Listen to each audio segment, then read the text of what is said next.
Do you guys know what's difficult about politics? Is it maybe all the threats from people online saying that they want you to die because of what you believe in? No, not really that part. You get used to that part.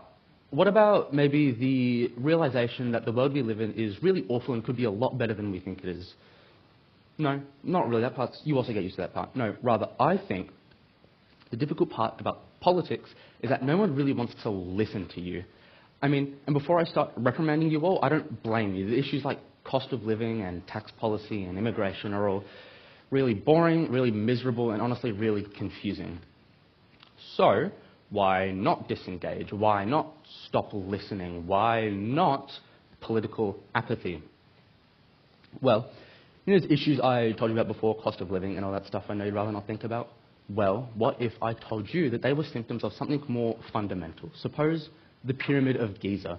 It's made up of a foundation and a bunch of bricks resting upon it, and the foundation essentially determines the nature and character of the structure that rests upon it. In this case, it's a four-sided pyramid. In this analogy, you are, unfortunately, just a brick in the pyramid.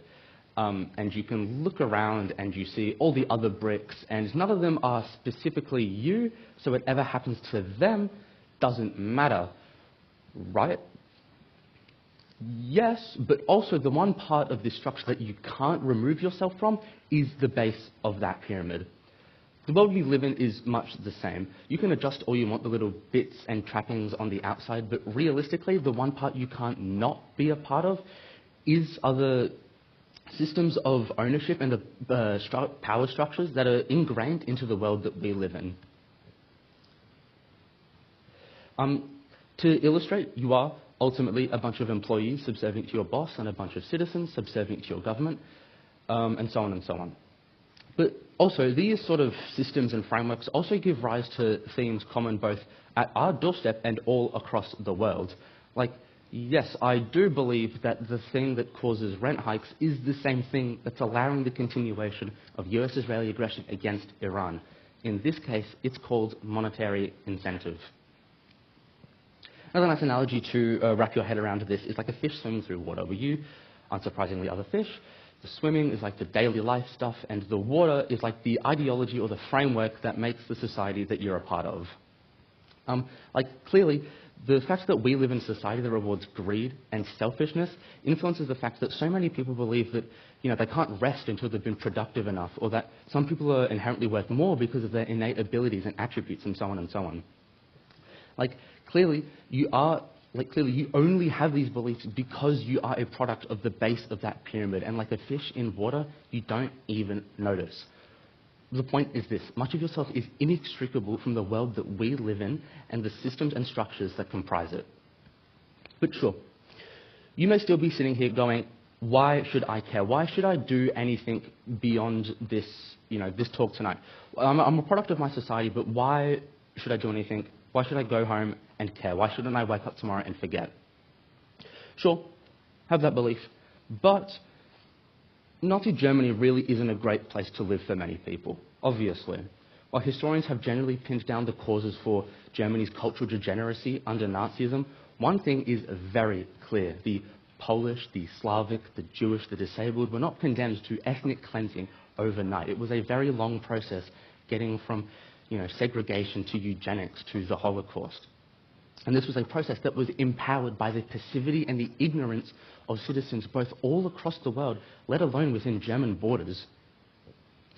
And, if we look at photographs of 1930s Germany, we see the exact same scene. It's a police officer with a baton bludgeoning a minority member while plenty of German citizens just walk to work and carry on with their day.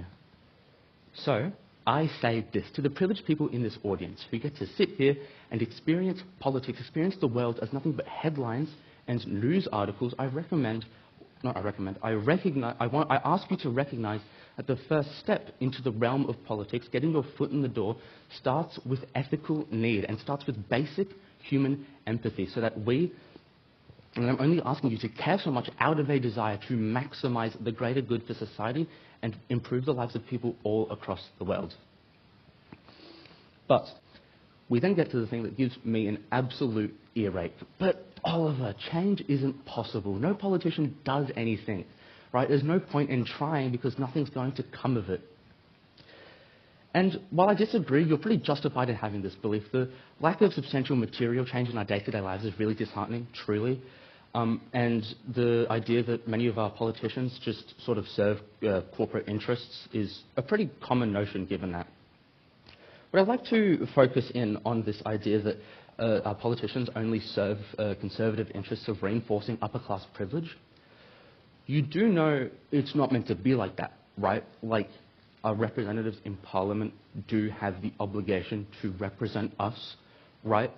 Like, if this is the case, then something in politics, in the world that we live in, has gone very deeply wrong.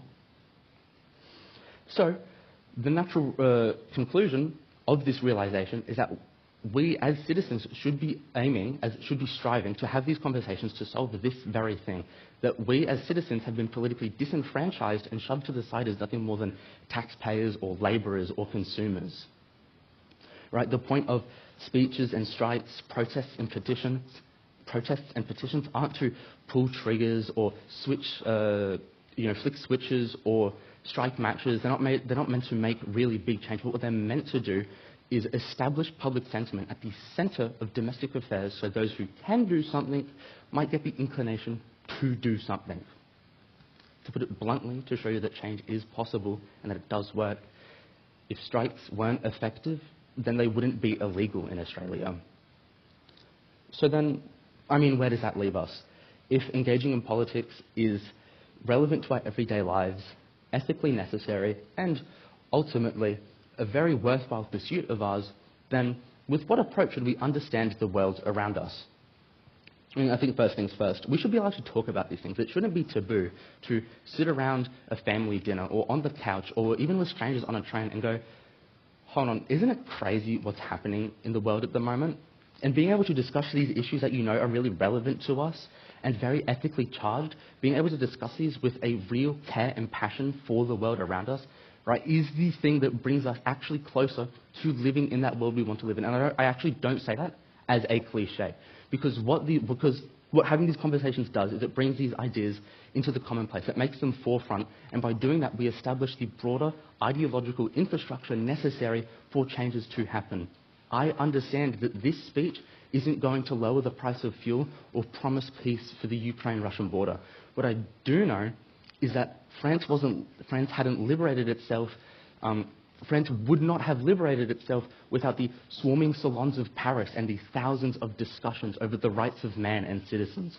Or Russia would not have been liberated without the, endless hours deliberating over what a better future looks like. And secondly, I also really think that being able to name these things for what these are, these horrific events, and justify why they are horrific is very, very important. Right? Being able to call the tragedy in Gaza as a genocide and not simply a conflict. Being able to call Russian aggression against Ukraine as expansionism and not simply a border conflict. Being able to call the US invasion of Venezuela as imperialism and not simply just a liberation. Because ultimately, the language that we use in politics is like the architecture or the design of that shared mental infrastructure that brings us closer to living in the world that we want to live in. Because ultimately, the point of having these conversations, of going home and starting discussions like this, of getting our foot in the door, of taking our heads out of the sands, is that the world that we want to live in, that we know is objectively a better place to live in, can feel like just around the corner, rather than, some fancy beyond the horizon. So, thank you.